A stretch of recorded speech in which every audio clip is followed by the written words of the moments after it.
When it comes to trade rumors and the Vancouver Canucks, we're more in the territory of who the Canucks should ship out rather than guys that the Canucks should bring in. So, Matt Sakaris on TSN 1040, they were talking about this on the radio. A few Canucks notes on day 3 of free agency. Tanev, he's available. Sutter is available. Schaller and his camp are pursuing a change of scenery, and there's concern that there is no spot for Loui Eriksson. Obviously, that's a little bit different, but we'll get to that eventually. So, the Vancouver Canucks are still on the matters of wanting to trade some of their guys.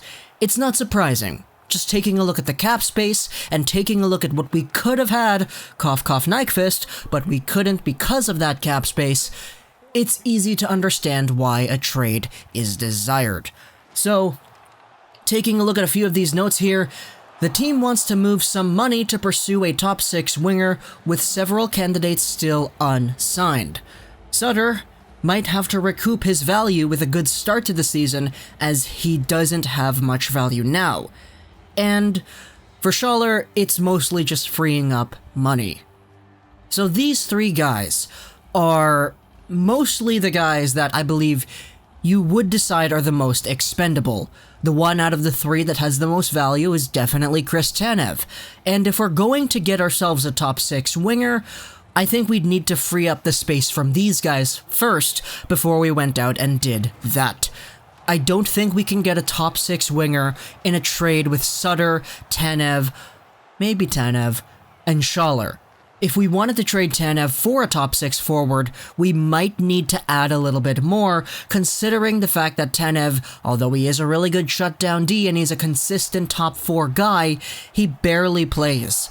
And he's not somebody whose value is at the peak of his career.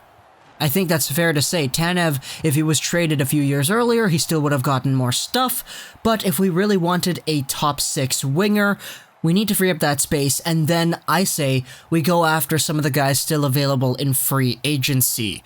Now, you could say that there are not too many players who would be defined as top 6 still available in free agency, but there are still some guys who I believe could definitely make an impact that are available thus far. Michael Furland is available, Marcus Johansson's available, Derek Brassard you have opinions about for sure, but he's still available as well, and Thomas Vanek too.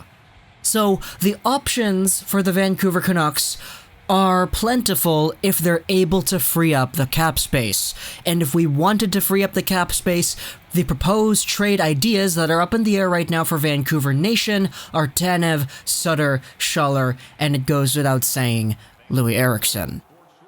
There are still other guys on this team too that could be potentially moved because their salaries are more than what their player values are worth, talking about guys like Jay Beagle, etc. So overall, this Vancouver squad definitely is in a position where I believe they're going to do something just because of the emphasis that has been placed on trying to get a top 6 forward, and I think that because all of these things are leaking out, sure, it's from Sakaris, say what you want about Sakaris, but the ideas are indeed there. This Canucks team, I believe we're gonna see a different forward core come mid-July, late July, August.